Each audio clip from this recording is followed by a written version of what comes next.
رمضان مبارك، كل عام وأنتم بخير. دمان أصحابته مشا ku xiran oo muuqaalkan uu soo gaara waxaa leeyahay muuqaalkan saaxiibada la sii wadaag.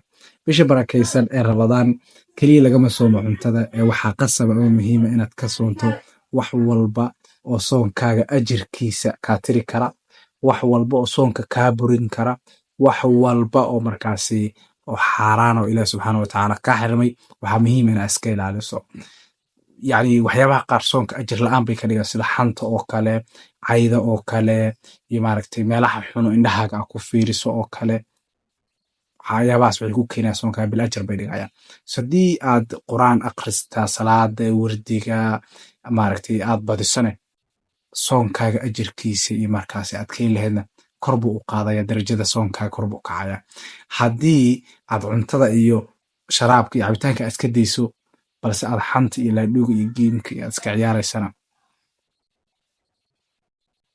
wallahu aclam, laakiin waa halis, iska ilaali saaxiib.